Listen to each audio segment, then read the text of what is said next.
We're talking of billions and billions of pesos na nasayang po, na baliwala ng mga medisina dahil po sa kapabayaan ng mga taga-DOH. President, umabot pa ata sa more than 20 billion pesos ng mga medicines na nag-expire sa mga bodega ng DOH. I need to know who are those people that were responsible at ano po, where are they now? At ano po ang parusa ang ipinato sa kanila? Okay, Mr. President, ginagamit even the last hearing, palaging sinasambit yung COVID and vaccines. It's orange and apples and oranges, no comparison. Kasi po, hindi naman to vaccine. At that time, at yung mga binabanggit ko rito na mga near expiry, mga medicines na mag-expire, hindi po to during COVID. This was years before COVID time. Yes po. Okay, so wag ho dapat binabanggit ng DOH, wag nilang gawing dahilan ang COVID. At wag din po nilang gawing dahilan ang vaccine na nabiblame patuloy itong mga recipient dahil parang ayaw nila magpa-vaccine, kino-compare sa vaccine, ayaw nila magpa-vaccine, kaya hindi nila nakukuha yung gamot. So like I said, apples and oranges, no comparison. Now, sagutin Well, lang po sana. Sir, may I just, because ako ho yung nagbigay ng example. So kung ang example na apples for oranges eh hindi ho naging sapat sa inyo, ako ho ang umaako nun because Okay. I was the one who came up Thank with the you. comparison. Thank you, Mr. The President. reason why I gave that comparison, sir, because the logistics issue is the same, the inventory issue is the same. It may serve a different purpose. It may be administered differently, but there are common issues that affect the delivery and the expiration. Yun ho ang reason kung ba't ko binanggit. I apologize na para ho sa ating kasamahan, eh hindi ho apples for apples yung aking response. But it is my response, Your Honor, and not DOH. Thank you, Mr. And then President. hindi din ho nila dinahilan ang COVID. Again, ako lang din ho ang nagbigay ng explanation na yon just to emphasize na naging malaking problema talaga sa kanila yung pag-determine ng inventory during the, well, exacerbated during COVID. But His Honor is absolutely correct. This problem has existed long ago. Our mistake here in explaining the issue was I limited my explanation to during COVID, but His Honor is absolutely correct. Prior pa to COVID yung problem. Thank But you. on that note, that problem, they are saying now, no longer exists because of the reasons I gave, Your Honors, So, Mr. President. Thank you, Mr. President. So ano pong ginawa ng DOH na para magkaroon po ng assurance tayong lahat na this will never happen again? Alin po yung part na yon, yung nag-expire po? The fact that Nag-expire yung nag-expire? mga gamot for so many years, paulit-ulit Yes. na naman po, and we're talking of millions and millions of pesos worth of medicines. So ano pong sistema that was put in place to ensure that this is not going to happen again? Well, I responded to that, Your Honor. I am happy to repeat it if His Honor would like me to repeat my response. My response was that they now have contracts with the suppliers na yung pong mga near expiration, so roughly maybe 6 months, depende din sa kontrata kung how long nga po yung lifespan nung ano. Meron silang contract which I had read into the record na bibigyan sila ng pull out yung gamot na yon nung supplier, and then bibigyan sila ng credit memo. May forms po silang pinapakita sa akin to show that this is in place, and I am told na halos lahat na ng suppliers nila ganun na rin ho ang kanilang contract. But before they even do that, they will determine kung saan kinakailangan ang supply, and they have been moving the supplies to the different locations, different hospitals. Most of the problems that have been documented in the past occur in hospitals and facilities, meaning warehouses and the like, in their own hospital. Kasi siguro walang gumamit noon. Kaya nga ngayon, kailangan mabilisan ang sharing of information para mapasa sa ibang facility kung saan ang mga pasyente na nangangailangan. Okay, continue lang po. Thank you, Mr. President. So, yan po siguro isa sa mga document na gusto ko pong makuha from the DOH. Yung bong mga medicines na nag-expire, umuntik na mag-expire, and about to expire, na ma-provide tayo to make sure na yun po inapalitan ng bagong mga gamot. Do we have a list of those? Do we have documents pertaining to those medicines na pinalitan po ng manufacturer? Mr. President, I am told by DOH that it has been submitted to His Honor's office. Nope, we have not. Otherwise, I wouldn't be asking for it today. Yeah. I just want to show na yung really submit it. I'll be happy to.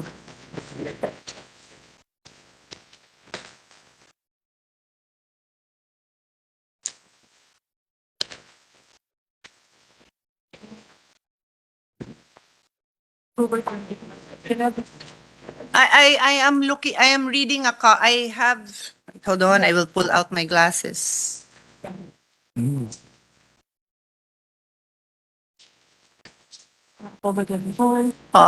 This is an email. It's an email dated October 24, addressed to the Honorable Raffy Tulfo, member of the Committee on Finance. Dear Honorable Tulfo, on behalf of the Department of Health, we sincerely express our gratitude for your support during the sponsorship, so-and-so, and in accordance with the discussion and key agreements made during the said meeting, they are submitting. Medyo putol lang, but it was sent, Your Honor, on October 24. Is this the name of the Legislative Liaison Division legislative late ng Senate? ng DOH. Kayo nag-send to Senator Raffy Tulfo's office. Baka pa ho pwede lang, I mean, in good faith lang naman, pinapakita nila ho itong email na pinadala sa office nyo. Baka Okay. check nyo naman din yung email kung tama. Minsan, nagkaka-problem tayo because of that, but they're also happy, Your Honor, to resubmit. Thank you. Thank you, Mr. President. Dalawa na lamang po. So, how much is the allotted budget for 2023 for the purpose of purchasing new medicines ng Medicine. DOH?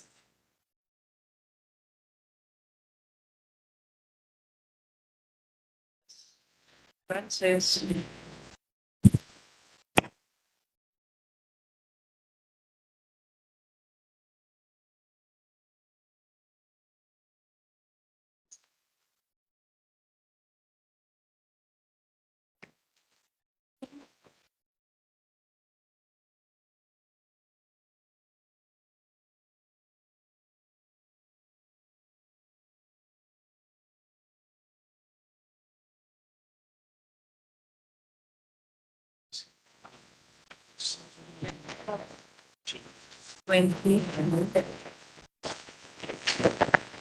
Mr. President, the total budget for commodities is 29.1 billion. Okay? 29.1 billion for the purchase of medicines. Including big year. For the record, Your Honors, the item of commodities includes vaccines. So maybe, Mr. President, nagkakaroon po ng overpurchase kaya po nag-expire yung ibang gamot o near expiry sa expiry date.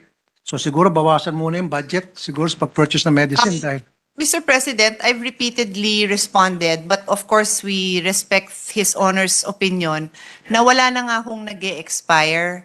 So pag binawasan po natin yan, kukulangin na rin ho ng okay. supplies. All right.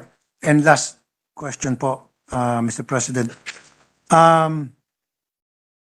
Ano pong sistema meron po kayo nilatag na para inspeksyonin po maayos na pag-inspeksyon sa mga gamot na binibili na pumapasok po sa mga bodega ng DOH to make sure na mahaba pa po yung expiry date niyan, na baka yung pagkatapos po ng bidding na secure na po natin yung mga gamot, yun po pala mag-expire na o ilang buwan na lamang po mag-expire na agad. Well, first of all, it's in your contract to be clear. You know for each contract what is the expiry date for each, right? And then when Meron ho ba tayong inspection procedure? you inspect yung upon arrival. Oh, is there different layers of inspection? Tapos medyo na pagtanggap ng ganun. Just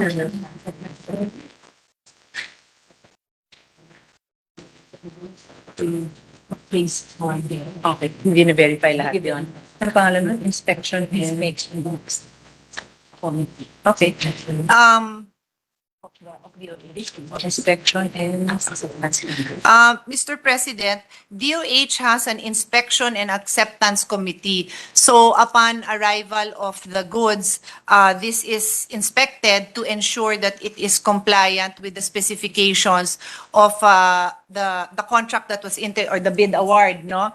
And then this will be shipped out to the respective, to the respective recipients. Yes. And then maybe We have the allocation coming from the agency, and then from the allocation, the supply chain manager. Okay. Perhaps this would give our colleague a degree of comfort. They actually have assistance coming from USAID to automate the system of monitoring. Kasi sa dami na nga rin po, we are 110 million Filipinos. Talagang the volume is quite high. So if we can digitalize this, it will be better. So are we in the process or it's done? So it's done, and then it's just a matter of implementing it with all recipients, mga regional, and then hospitals, pati ho sa LGU. Very good. Okay. Wala na pong question, pero piece of advice po sa ating mga taga-DOH, pangalagaan niyo po yung mga gamot na binibili niyo po sa DOH. Dahil yung mga gamot po yan, intended po yan para sa mga hirap, hindi po para sa mayaman. So we all know na yung mga mahirap ng kababayan, wala silang pambili ng gamot sa mga butika dahil mahal, so they want free medicines. At some of them, dahil sa kulangan sa gamot, lumalala yung sakit at namamatay pa. So those medicines dapat maibigay on time. Okay, with that, thank you, Mr. President. Thank you, Madam Chair, Senator Pia Cayetano, my dear colleague. And thank you, the men and women behind DOH. Ganun din sa FDA. Was the gentleman from FDA? Sir, babantayan kita.